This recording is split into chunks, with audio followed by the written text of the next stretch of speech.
আলহামদুলিল্লাহ, ইসলাম হচ্ছে একটি আলোকিত মহাসূর্য, যা গোটা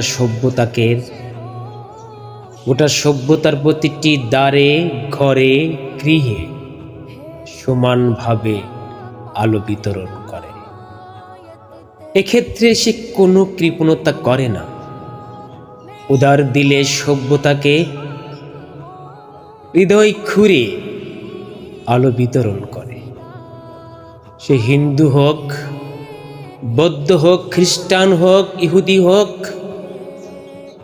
মানুষ নামে যারাই পৃথিবীতে আছে সবার ঘরেই ইসলাম রূপী সূর্যের আলো পৌঁছে যায়।